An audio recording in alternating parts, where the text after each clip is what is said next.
It's a slightly different feel to Question Time tonight. As you can see, we are at 8 o'clock on BBC One live, and we will be on in prime time throughout the general election campaign. Our audience here has lots of questions for our panel. For example, should 18-year-olds do national service?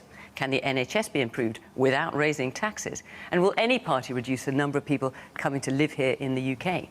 We are in Epsom in Surrey, a town famous for its salts and its horse racing. It's also been solidly Conservative turf since the 70s. But our audience here reflects, as always, the electoral picture across the country. Welcome to Question Time.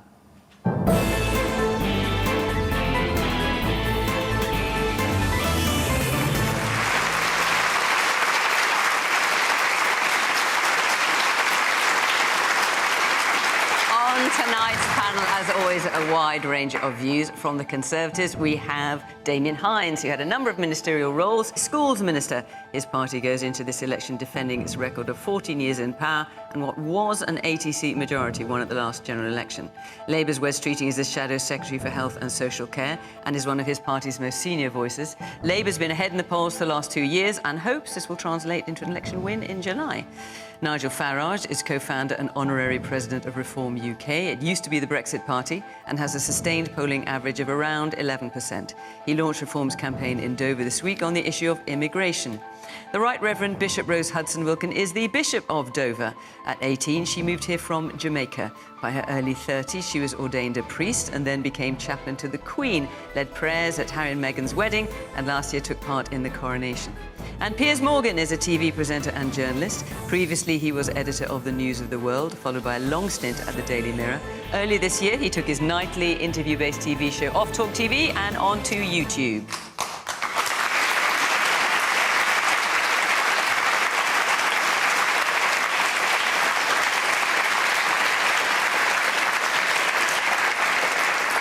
Good evening, welcome to our panellists, welcome to our audience here, welcome to you at home. And just to let you know that over the next 5 weeks of the general election campaign, we will have a range of political parties on the programme from right across the UK. And I just want to say that there are 5 of you on this panel tonight. Sometimes we have 4, sometimes we have 5. And I'd ask you to be reasonably brief so that, A, you can all get a word in, and crucially, the audience can ask their questions. We absolutely want that. So, without further ado, let's take our first question from Anna Halliday. Is the idea of bringing back national service anything more than a political stunt? So, under new Conservative plans, British teenagers, 18-year-olds, would either take a year working for the military in some shape or form, or 1 weekend a month do some form of community service. So, what have we got? We've got the former Chief of Naval Staff saying it's bonkers. We've got the former Chief of General Staff saying it's electoral opportunism. Is it anything more than a political stunt? And you've got an awful lot of people emailing me saying they think it's a brilliant idea. And it's a brilliant idea because it's going to widen opportunities for young people in this country. It's going to introduce them to ways of learning new skills, meeting people from different backgrounds who they otherwise wouldn't come into contact with, help prepare them for the workplace, and overall give us a more cohesive society. And look, it's called national service, but it's a modern form of national service. There is an element. 30,000 people would get to go on a military placement. That is obviously going to be extremely competitive to get into fields like... But if the military aren't welcoming it, how's that going to go down? To get into fields like cyber and logistics. 30,000 people to do that for a year. And some of those, I'm sure, then will go on to become reservists in some of those key fields in which we need people to be working full-time in industry but be reservists for the army when they are called to do so. And that is something which is a core part of the army's and the other services strategy. So why? So hang on, Dave. Wait a minute. Why is it then you've got very senior people in the military saying this is just nuts? Well, look, different people. We're about to find out. I think different people right-thinking people can have different views on the same subject. I think this is a very good. It's a very good proposition, and people I've heard from think so too. I think it's really, really important though that you don't just let it hang on the military aspect, because that is the minority. No, I did explain. For most people, most 18-year-olds, it's 1 weekend a month for a course of a year doing volunteering, supporting core services like the RNLI, helping with ambulances, helping with delivering prescriptions, all sorts of things that we might do to help others in our society, and James cleverly suggested and develop our skills and character. James cleverly suggested their volunteering might include being an on-call firefighter. I mean, I think the point is that in a lot of services, like in the police, for example, there are already special constables. There are already ways of becoming involved without actually becoming the frontline professional in that field. Clearly. Wes. So last 9 years I've been president of my local Air Cadets, and it's incredible the opportunities they provide to young people, and not just the middle-class kids in my area, but working-class kids. Opportunities to volunteer, to learn new things like shooting, go on outdoor activities, to fly aircraft. It's incredible. And if this pledge was about more opportunities for young people, broader range of opportunities, then I think we could welcome it and say, well, what have you been doing for the last 14 years, closing youth services and opportunities, and why have you only just woken up to this now? What this was really about was the Prime Minister hoping to talk about anything other than the damage they've done to the economy, the state of the NHS, the fact we've let prisoners out of prison early because they're full, and told police not to arrest dangerous criminals because the prisons are full. It is anything to avoid talking about the core issues facing our country and the responsibility your party bears for all of it. And the final thing I'd just say is on this concept of service.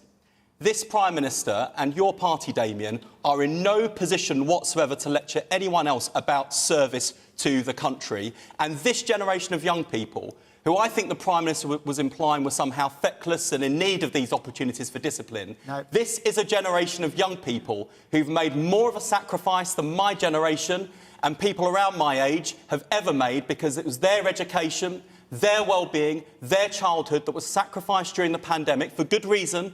But the first time in my lifetime and recent history where we've said to young people, you need to make sacrifices to protect us as adults. We owe this generation in terms of their educational recovery, in terms of their education and their well-being and their mental health and well-being, and we owe it to them to make sure that when they think about their future, we put the wind in their sails, they can aim high, dream big, not be lectured by a Prime Minister with an abysmal record of failure. Rose.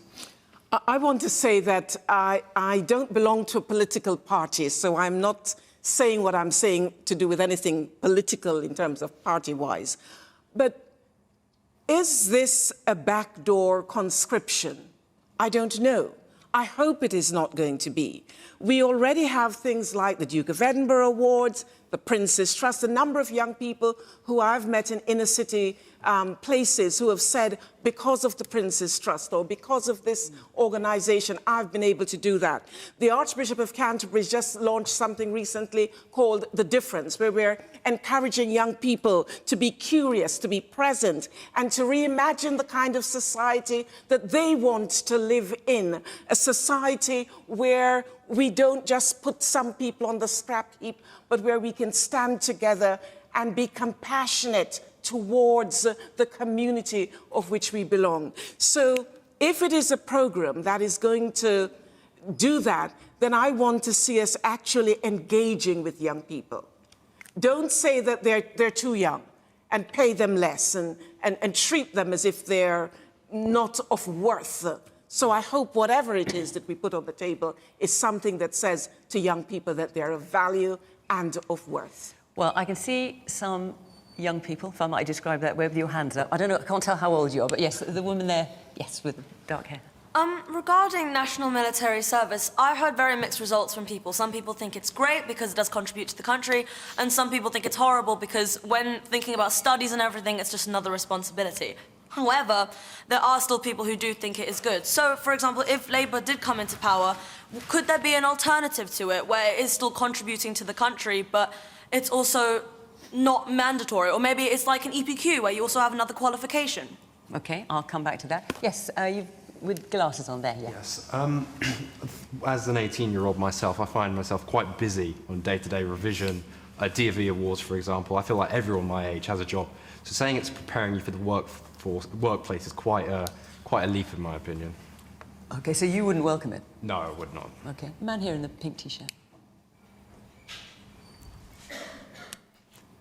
Yeah, I just don't know what planet Rishi Sunak is on. I think he's just so distant and removed from, I guess, what ordinary people experience. I mean, how on earth does he think it's going to be enforced? Because swathes of the population just won't do it. It's just completely ill thought through and just unrealistic. I think the guy, it's just a last ditch attempt to try and gather some popular support. And I think it's just ridiculous. Piers? I don't agree, actually. I rather like the idea. I'm not sure about the current plans for it. I don't think it's been very well thought through. But there's a strange situation going on with young people at the moment, where there's a kind of epidemic of anxiety, depression, even suicide. And it's been exacerbated by the pandemic and this extraordinary period where they were locked away, couldn't see their friends.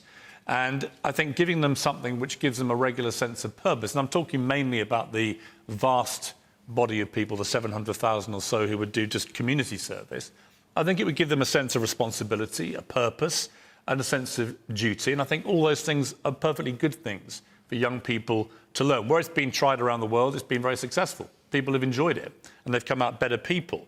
But what about the nation's service to our 18-year-olds? What about our sense of duty to them and what they've been through? And I'm picking up on what Wes said. This is a generation who lost years, the best years of their life. They were banned from going to parties by people who then had a series of illicit parties themselves. Absolutely. In the heart of government.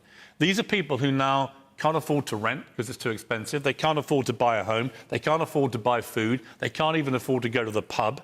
They face punitive tuition fees for decades if they get to higher education. They probably won't ever earn as much money as their parents. They can't see doctors. They can't see dentists. They can't go to A&E without a 15-hour wait. They can't even go to the sea and have a swim without being covered in sewage. And this is what we've given this generation. So when we talk about national service and them doing their duty to their country, why don't we start with a bit of service to them and showing them a bit of duty to safeguard their future? Nigel?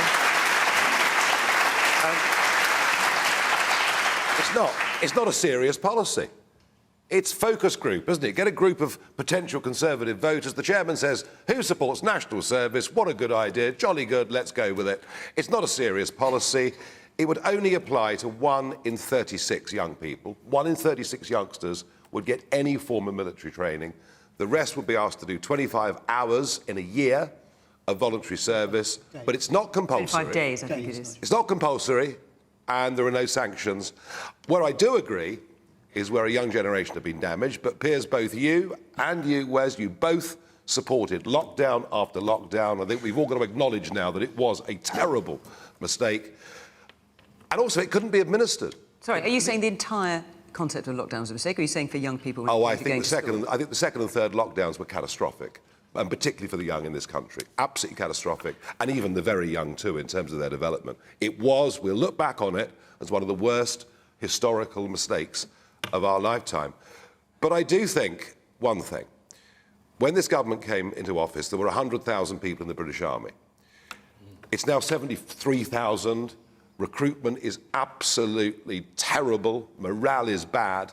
What we should be encouraging are 30,000 young people not to do training for a year. Let's get 30,000 young people to actually join the army, join it as a profession. Let's start to build our forces back up again. And, you know, a lot of this does, I mean, at the end of the day, many of these things do come down to money.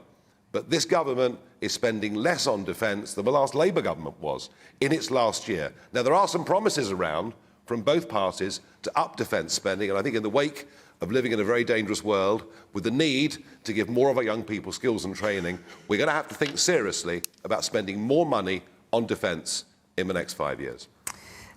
Nigel, since we've got you on, obviously we're having Reform on, as we're having other parties on during the election campaign, and I think it's fair to say you've appeared on virtually every media outlet this week, which has attracted some criticism because you're not actually standing for election. No. So why are then you the person who's fronting the campaign? Don't ask me. I'm asking you. I'm not. Well, you invited me on. I mean, I don't know why you did. Well, but, I mean, we actually asked for Lee Anderson, but anyway, he wasn't going to come on. But anyway, let's put that to one side. But many people are asking, why are you fronting the campaign when you are not standing for election? Well, I had a choice. I mean, I had planned to stand in the election. I'd planned to have a 6-month run at it, but a 6-week run at it, virtually impossible. OK, that's why you're not standing for election. Why are you fronting the campaign? I'm not fronting the campaign. Richard Tice is the leader. He's fronting the campaign. OK, but you've been interviewed by everyone under the sun this week. He led the press conference today. I was there. in a supporting role. But am I going to go around the country and challenge what I think are some of the nonsenses?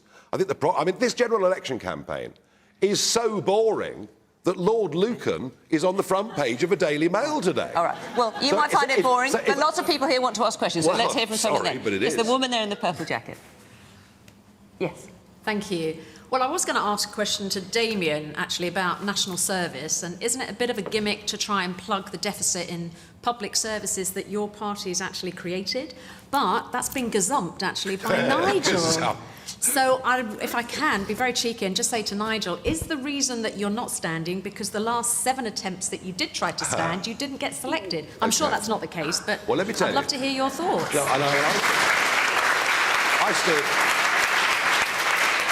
I stood. Yes, I it is. He's bottled it. Piers, bottled it. You've never had the bottle to stand. You bottled it, mate. I'm not a politician. You've stood. No one. I'm not a politician. Well, you're not even a TV. You bottled it. But you're now prepared. You're here pretending to represent the party. You're not even prepared to risk it. Stop. Look. Could you please answer the question? Yes, I'd love to know.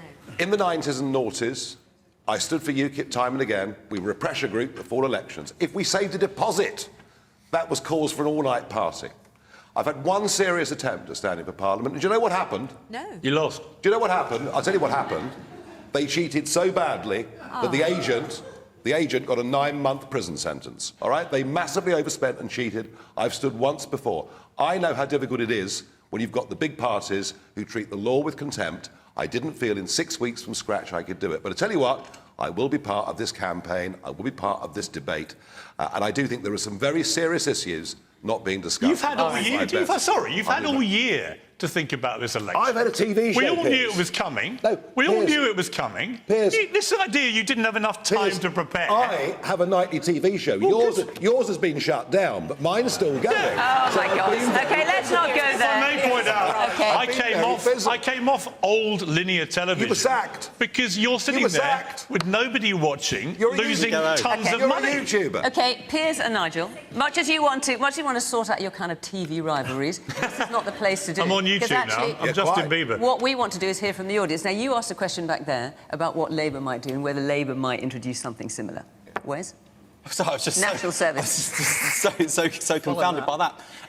Look, I think there is absolutely something in making sure that we provide more volunteering opportunities for young people, more positive activities for young people. Myself, Yvette Cooper, Bridget Phillipson have been working together on a programme called Young Futures, aimed at teenagers, to provide those sorts of opportunities, a bit like we did when we were last in government around early years. And so that's the level of ambition that we want, because especially for someone like me from a working class background, I think it's so important that you help young people to get those skills, get those experiences, build that confidence that doesn't just set them up for work, but sets them up for life. All right. And if that was the focus, then I'd be so much more open to it. But I don't think that's what it was. It was a £5 billion unfunded spending gimmick. £71 billion they've clocked up so far of unfunded spending commitments. That's more than Liz Truss's mini budget. It's like they've not learned anything. OK, I'm going to take another question. But before I do, I just wanted to ask you, Damian, because this just happened before we came on air, that another Conservative MP has defected to Labour, Mark Logan. We've not heard a response from the Conservative Party. What is your response to that? That's another MP who's defected to Labour. Well, look, each to their own. I mean, people make their own decisions. It's not a decision I would have made. Mark has to think about whether... It was a bit of a blow, isn't it? I think he was standing down. I think he was standing down anyway. I don't know.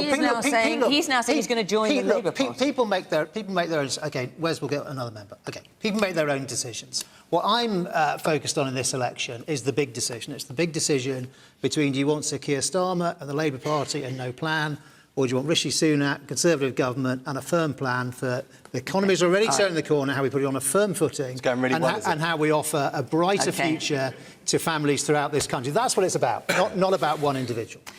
Well, it's 3 individuals now, but anyway, OK. So I just want to let you know where we are next week, incidentally. So we will be in Chester in the northwest of England, and the week after that will be in Edinburgh. For Chester, we'll have Plaid Cymru and the Green Party on, as well as Conservatives and Labour, obviously. Now, I just want to say Chester, of course, is just over the border from Wales, so we'd also like to hear from people in Wales as well. So go to the Question Time website, follow the instructions there, and we'd love to see you in the audience. OK, our next question is from Dr. Nihar Maini. Labour claims to reduce NHS waiting lists by extending working hours and asking doctors to work on the weekend. Where will you find the staff? Now, given that I've called you doctor, I assume you're an NHS doctor? Yeah, I'm a junior doctor. So you're at the sharp end. What's your view? Can you find the extra hours? No, to be honest, no. Like, with the amount of hours we do, we work more than 48-hour weeks a lot of the time anyway. I don't know how you'll find staff to cover weekend work, extended hours.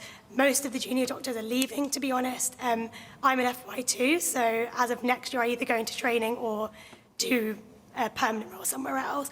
A lot of my friends who aren't going into training can't find jobs, or they've applied for training because of the bottleneck. Yeah. They can't get a job in training. So what are you going to do? Where are you going to find staff? Because most of us are leaving the NHS or leaving the country. Or you're working all the hours God sends already. That's Exactly. the point you're making. Yeah. Well, how are you going to do it, Wes? So, first bit of reassurance, no doctor or NHS staff member will be compelled to do these evening and weekend shifts. These are 40,000 extra appointments we think we can provide every week through evening and weekend clinics using an approach that's been tried and tested in a number of places, including the hospital I can see out of my office window in Westminster, Guy's and St Thomas's. And what they did, they had a programme that paid staff overtime. Those who wanted to do it could opt in to do it. And they are doing, in one Saturday, more procedures than they would normally do in an entire week. So it's not just additional hours, it's also better ways of working. And my view is that that shouldn't just be available at a few hospitals in big cities. This should be available throughout the country, and that's why we've committed £1.1 billion to do that, alongside doubling the number of CT and MRI scanners, and not just more scanners, but AI-enabled scanners.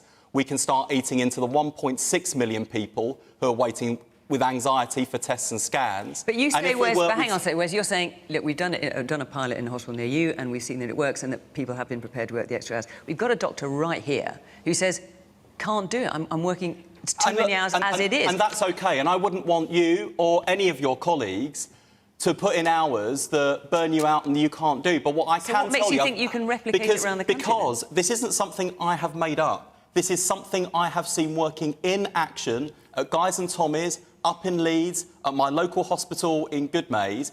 And unlike lots of the hospital visits I do, where people are feeling utterly devastated by the state of the NHS, where clinicians feel totally frustrated and depressed because they can see the state of the conditions they're working in, their patients being served in. The people who are delivering this service are beaming with professional pride because it's an improving service that can cut NHS waiting lists. Did you want to come back in here? At Guy's and St Thomas's it might have worked. One, Guy's and St Thomas's is a massive tertiary hospital that has a lot of the NHS budget and is a lot of staff already. Also, they may have people wanting to do the extra hours, but do you consider that maybe people are doing the extra hours because they're not getting paid enough and they know they need more money, and also that they may not be within the working time directive? Because, I mean, as I'm sure you know, junior doctors, we're going back on strike very soon because of pay restoration. A lot of doctors I know are working outside of what we're actually allowed legally to work within the contract because they need money to put food on the table, to pay their rent, to look after their kids. And I just think that allowing for this to happen is just asking doctors to do that again without having the staff to fill the gaps.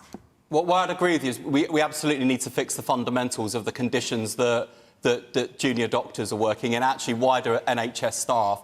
And I'm absolutely appalled by the fact that junior doctors are now being forced out on strike again. And this health secretary has washed her hands saying, oh, we're in the election period now. I no longer have the power to deal with it. Well, what has she been doing since she was appointed? What was her predecessor doing? And it's not just about pay, that's important. It's also about the working conditions, the placements, the rotations, the basic disrespect that junior doctors have been treated with. And you have had plenty of time and plenty of health secretaries to sort this out. In the 2.5 years I've been shadow health secretary, we've had 5 Conservative health secretaries. Okay. Maybe that Let me put chaos some is of part this of the to problem. the person here from the government. Damian. Thank you. So, no, of course you can't just ask already very hard-working clinical professionals to just work more hours. That isn't going to solve this problem. And everybody knows there is a problem, particularly after COVID, and you will have seen this. The backlogs grew, and they take time to shift. Well, the backlog was big before COVID. The backlog... And just to remind you. So how would you sort this out then? I'm coming on to that. Industrial action, of course, doesn't help either. It doesn't help to bring that backlog, bringing down any further forwards. We can't just ask people to work more hours. We need more people. And there are more doctors and nurses, a lot more, actually, than there were last time there was a change of government. 45,000 more doctors, 70,000 more nurses, but we're going to need more again. And that's why we've got a long-term workforce plan for the first time to make sure that there are more training places going in for the professionals that we need. But you also need all the things that go with that. So that's why we have the programme of the Community Diagnostic Centre. And actually, I agree with Wes about the role of technology, and AI actually can help on things like speeding up diagnoses and reducing admin. But let's not turn this into a party political thing, because if we were going to I bet you don't want to debate the NHS. Rishi certainly doesn't. He's running from it the whole election campaign. He's not even mentioning the NHS. Just hang on, Wes. Because there is a comparison, a direct comparison you can all make within this United Kingdom, because health in England comes under the UK government, healthcare in Wales comes under the Labour government in Wales. And the fact of the matter is that Wales has the longest waiting lists in Britain and is the only administration in Britain to have cut NHS budgets, taking the NHS backwards in Wales. When we were last in government, we did the shortest waiting times and the highest patient satisfaction I've got to let history, and we didn't have a UK Hang on. Can I just say one thing? This programme is only going to work if you let each other speak, you don't talk across each other, and we let the audience in. So let's try and do that. Piers. My mother had a heart attack about 6 months ago, and it was obviously a very scary time for her, a very scary time for the family, but it gave me a real insight into the reality of what is going on in our hospitals. Because she was taken down in an ambulance at midnight to the south coast, and she was kept on a trolley in an A&E corridor for 7 hours without really any attention at all. But there were 35 other people out there in this corridor. This is modern-day Britain. It was absolutely shameful. And I got letters after I talked about this with Rishi Sunak in an interview from people who said their relatives had died in that same corridor after waiting 20 hours. So this has been a successive failure by successive governments for many years now. And the reality about the NHS is that when my mother got up to get treated, she got world-class treatment. We still have world-class doctors, world-class nurses, world-class staff. But the system to get into where they are is completely broken. And I think it's straightforward as to why. When the NHS was created, back in the late 40s, it was for a population of about 50 million people. We're heading towards a population of 70 million people. People are living at least 10 years longer than they were when the NHS got created. And we simply have not moved the system to cope with this enormous new-sized population, and it is creaking at the seams. And I'm sorry, Wes, but when it comes to your pledge, it is tinkering while Rome burns. And my question for you will be, given your Shadow Chancellor has just mimicked the Tories and said there'll be no tax rises, income tax, corporation tax, national insurance, now VAT, how the hell are you going to pay for this stuff? There will be no money. OK, I will come back to you, Wes. Let me get round the others. One here in the yellow top. That's perfect, Piers. I was literally going to say that. So, Wes, you say you're going to fix the fundamentals of the NHS. What does that actually mean? What are you actually going to do? I will come back to you, Wes, but I need to let other people in as well. Yes, one there, you've got a white top and a black cardi, I think, yeah. Hi, so I'm a GP and I work over 50 hours a week. I'm also responsible for training over 50 GPs at St George's in Tooting, and I think you're really underestimating the level of distress in the system. I'm really tired of hearing about hospitals. 90% of patient contacts happen in general practice, and we receive less than 10% of funding. And GP contracts being imposed on us, you know, squeezing all the goodwill out of us is not going to fix the NHS. Yeah. Move the money. We don't need more money. We need it directed to general practice, and we need the respect back in general practice. Woman in a coloured blue dress there, yes. It's nice to say that we need more doctors, but the doctors also need supporting staff. They need nurses, they need technicians, they need radiographers, they need physios. I find just to say, oh, we need more doctors to work longer hours is very short-sighted. Come onto practice where we work. Walk with us throughout the day and see how we have to balance every single patient, every single procedure. It's very short-sighted to say, oh, we just need more doctors and they need to work longer. It's quite insulting, to be honest. Nigel. Yeah, I mean, look, I do agree with Piers. An exploding population is an issue, an ageing population is an issue. But, you know, we talk about individual aspects of the NHS and what's working and what's not. I worry we're not having a bigger think. I worry we're just talking about individual symptoms and not the cause of the problem. And Wes, you were really sounding quite radical 6 months ago about the NHS, but I sense a bit less so now. I think we've got to face up to something. It actually isn't working anymore. Because if you think about it, go back 6, 7 years, we were spending about 7% of our national cake on the NHS every year, all right? We're now spending over 10% of our national cake on the NHS every year.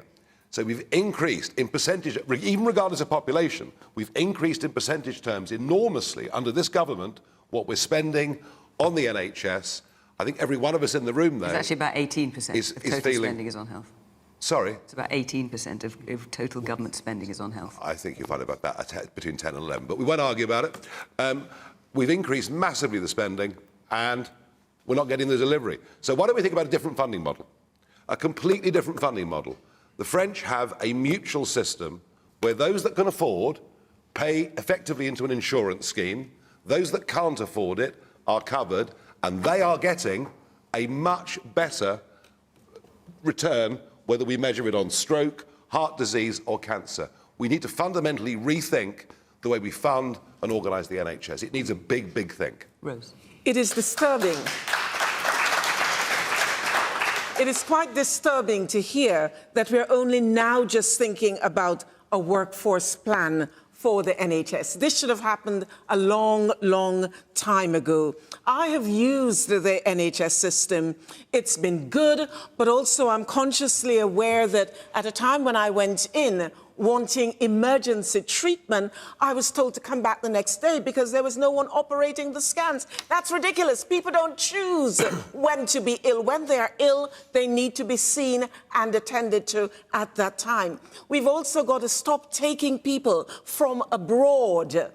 You know, other countries pay... You mean staff? Yes, staff. Other countries pay to train their staff there, and then we take them and use them and don't value them. We've got to stop doing that. Right. Here in this country, we have stopped, we're asking nurses in particular to pay for their own training. This is a necessity. They ought to be able to be trained and equipped for, to look after those who are most vulnerable in our society.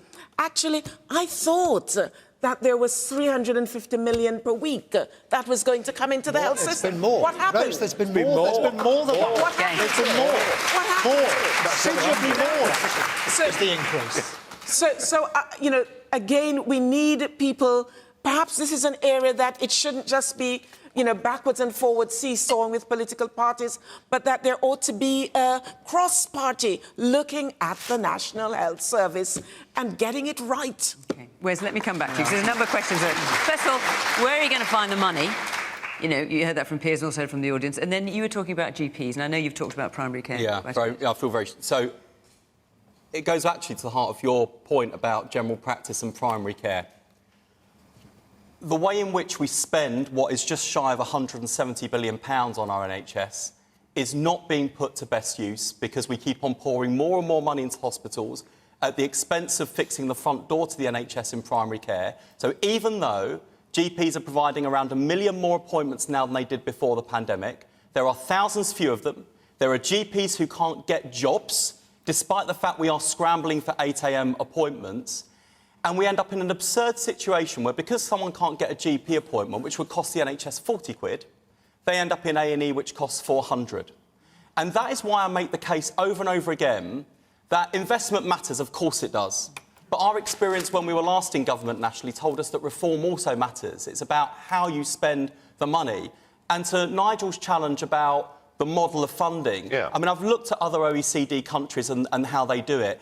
It's not about how it's paid for, it's about where the money goes. We underinvest on primary care, community services, mental health, social care, diagnostics, but hospital spending, we're either like basically top of the table.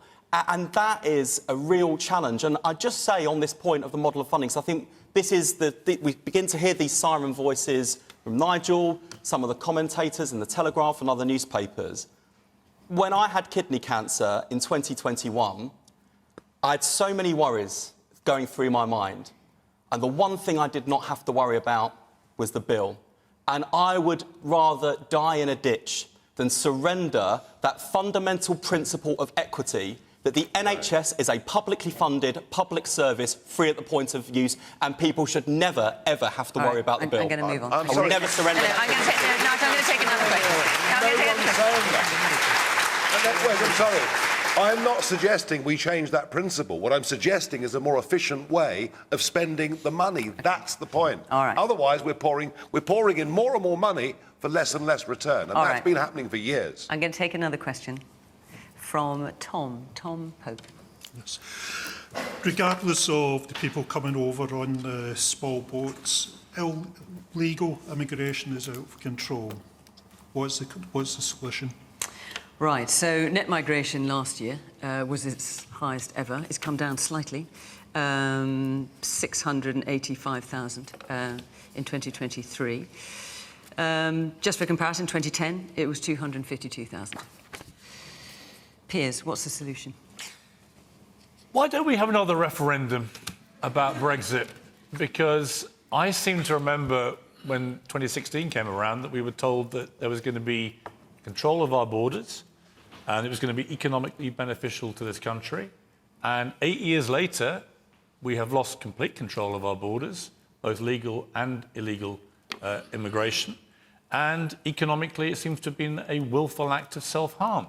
And one of the main architects of Brexit is sitting here, who could have run to stand as a member of Parliament in this election, but has chosen not to because he wants to go and help Donald Trump be elected in America.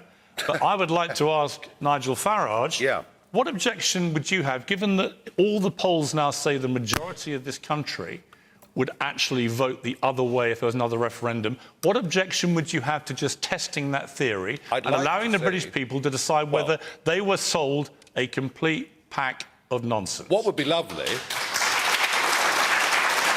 get back to the question, why did people vote for Brexit? Well, there were lots of reasons. Getting back control of our lives was the main one, our democracy, governing ourselves, of which, sir, borders were the single most important part. You know, we'd gone from the late 1940s until 1997 with net migration of 30 to 40,000 a year over the course of 50 years. Labour opened the door in the most incredible way, and a net 2.7 million people came in during the Labour government. Under the Conservatives, that has just accelerated and continued. What about Brexit, Piers, was it gives us total control over who can come and live in our country. We have no control. Yes, we have. That's the whole point. No, we do have total control, but we have a government that have willfully got us to vote for them in 2019, and I helped them with that by standing aside in the general election, and they have willfully ignored the wishes of the people, betrayed Brexit voters. We now have 1.2 million people a year for the last 2 years settling in our country. I even dispute the numbers being down, Fiona, because they always get revised later. Well, I even dispute the fact that no one here is answering the question. So let's get back to that. Just for a moment, Nigel, I'm going to interrupt you. Use our Brexit powers. That's what we have to do to solve it. Use our Brexit powers. And how would you fill many of those jobs that are being filled at the moment by people who are being invited over? 40-odd% of non-EU arrivals came on work-related visas. We have big business in this country has an addiction to cheap labour. We've driven down wages for working people in this country. We've put in place an idea today to say that for employers, it would be cheaper for them to employ British people than foreign people, to try and encourage them to employ more British people. We've got millions of people of working age in Britain not working. We have to find a way of getting those people to work. But I tell you what, this addiction to cheap labour has actually made us as a country poorer, and it's worth remembering that. It's not working. Rose. Repeat the question, please. The question. Regardless of people coming over in small boats, legal migration is also out of control. What is the solution? This is another area that needs to stop being kicked around like a political football. It's not working. Our universities are very dependent on students coming over. Those students are charged significantly higher rates, and which subsidizes, I think, home students, those who are coming over for work in significant areas. I hear the point that Mr. Farage has just made. So instead of making this a political football, why don't we yet again sit down and ask questions, create a commission that is going to significantly make a change in this particular area? We talk about legal migration and we disassociate it from illegal migration. And I know in particular that there are some within this country, some within our political parties, and some even at this table that makes it a big deal. It ought not to be. We're talking about people who are most vulnerable. And those who come legally, I now hear us talking about, oh, they can't bring their family. What are we talking about? They're to stay without their families? So something needs to be done. I visited Calais recently and saw some of those most vulnerable people. I want us to ask questions about why are people leaving their countries? Why are they leaving their countries? Is it war? Is it to do with famine? Is it climate change? Is it, whatever the situation is? And how can we, as an international group, resolve this problem? If we don't address that at its root, people are going to keep moving. The British were economic migrants, and we forget that. When it moved all over the world, saying that it was conquering, they were economic migrants. So I want us to stop playing. Bishop, this has to be political, and it has to be political because of the impact this issue is having on the lives of people in your church and all faiths. I'm sorry, it is going to continue. No, let me finish. It is going to continue impacting on us unless we address it at its root. We cannot just throw people away. They are human beings. They are our brothers and sisters, and we are our brother's keeper. I don't know whether you've ever been out into... OK, Nigel, I need to bring the audience in. I need to bring the audience in. Woman in the pink scarf. Thank you. You're amazing. I work in higher education, and the threat to the graduate visa will absolutely decimate small and specialist organisations. So, as one of the proposed answers to this question, I just wanted to say that we're quaking in our boots in higher education about the threat to the graduate visa, because our international students are the lifeblood of where I work. OK, and the woman there in black top, I think, yeah. If Labour get in, Keir Starmer has stated that he'll take away the charitable status of private schools, and the modelling around that means that about 20% of people will immediately leave the private school system. I'm just wondering where these children will go. OK, we may come to that in a moment, but we'll stay on migration, if you'll forgive me, just for the time being. Yes, there's a man further back. Let's get a microphone to you. There you go. On the Bishop's point of people fleeing, war-torn countries, climate change, I'm absolutely empathetic with that. But when they come to the UK, they're not coming from those countries, they're coming from France. Yeah, which is a safe country. All right. It's a safe country. All right, Nigel, I've got to let other people... No, I have to let other people on the panel speak. I'm sorry, but that's just the way it works. Wes? So, I think one of the things that's gone wrong with this debate, and it's right at the heart of what I think is wrong with a lot of politics in our country at the moment as well, is recognising an issue like immigration is actually really complicated and it's full of loads of nuance.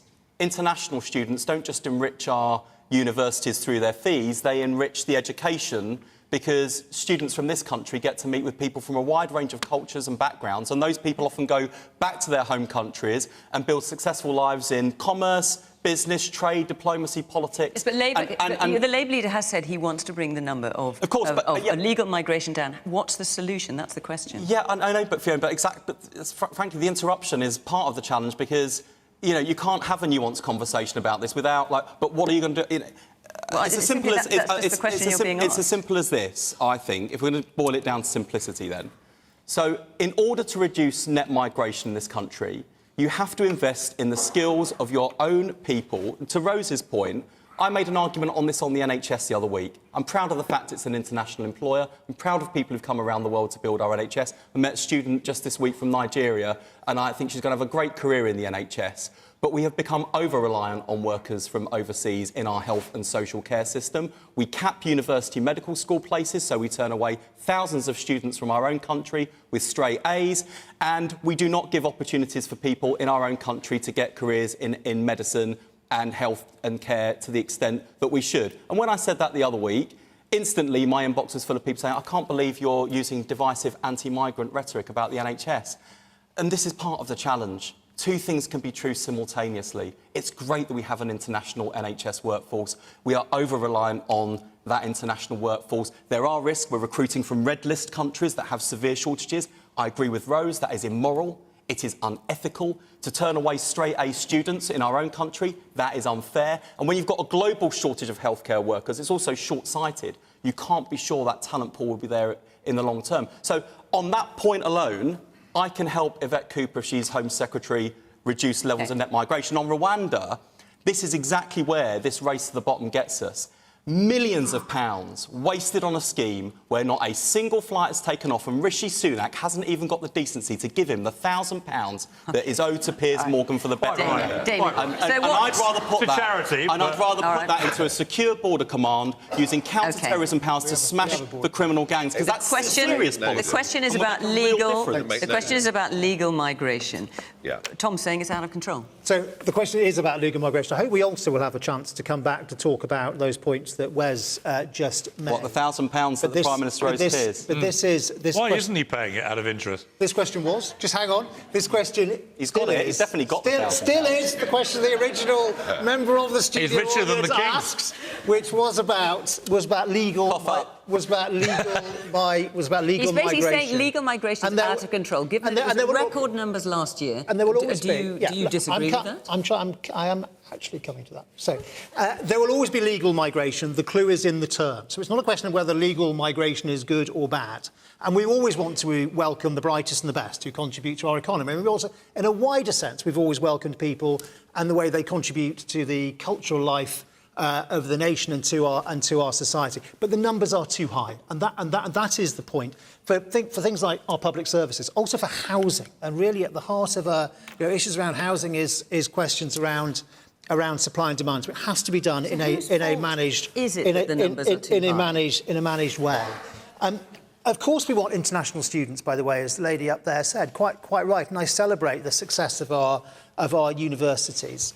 But not necessarily we want people to be bringing in whole families, and that's why we've restricted what you can do in terms of bringing dependents, unless you're on a postgraduate course. Ditto on the health and care route. That is an important route, but we don't want it to be abused, and we think it's important that the companies operating there should be registered with the CQC. And to Nigel's point about wage competition, and it is a serious point, and many people feel it strongly, and they did in the Brexit referendum. We are increasing, as you will know, the earnings threshold in line with median pay in those types of jobs. And these things that the Prime Minister has put in place are having an effect, because visa applications are down by a significant amount year on year. But while we are still having bespoke and effective routes for the brightest and the best, for scientists, for researchers, for people in the arts, and so on. And that is what we need. Unskilled labour. Come on, be honest. And that is what we need. We need a balance. Be honest with people. We do want to welcome people here who will really contribute to this nation,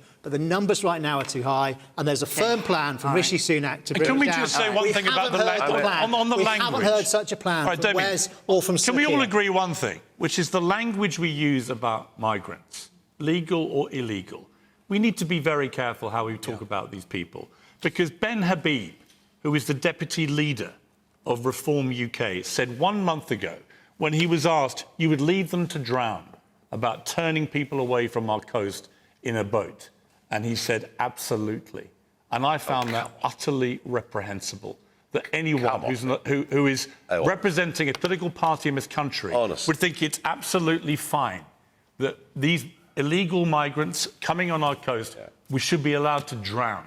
That is not what Can this we country get back should to be legal about. migration? Well, hang on, That's not what hang this on a country minute. should be about. Do you want to answer a question? I mean, I heard that interview. The That point is of what stopping the vote. hang on, That's is what he what said. Ben Habib Well, I said. didn't hear him say that. Do you denounce it? If it is, well, of course. The point of stopping the boats. Okay. The point of stopping the boats is to stop the drowning. Thousands are drowning in the Mediterranean. Okay, but your deputy Thousands leader are said drowning. if the worst came to the worst, you would have to let them drown well, so as not to give in to their emotional blackmail. It's a silly That's way. what he It's a said. silly way to behave. Should we, in extremis, not accept the French Navy escorting boats over? Yes. But can we get back to legal migration? Because actually, important though the Dover situation is visually, the real issue is this. Because of the numbers that came in under Labour, because of the growing sense of frustration in this country, of the effect it has on the lives and the quality of life of ordinary people, you guys promised us in the 2010 manifesto, 2015 manifesto, 2017 manifesto, that net migration would be tens of thousands a year, right? In 2019, you won a massive majority from people who wanted lower numbers.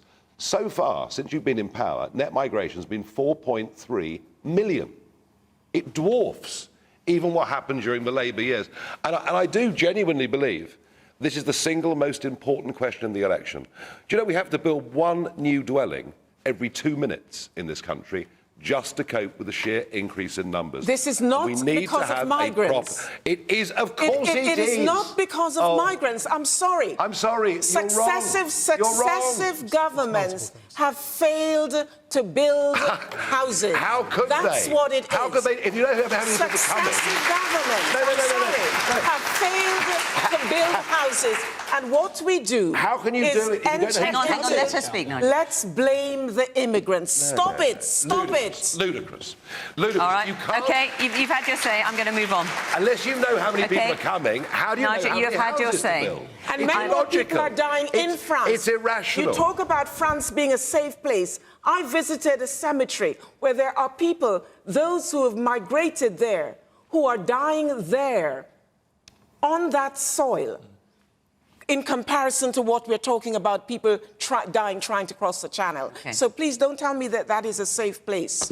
I'm going to take one more question. We've only got about 7 minutes, but I'm going to try and fit in because loads of you asked about this. Kieran Lee, there you are.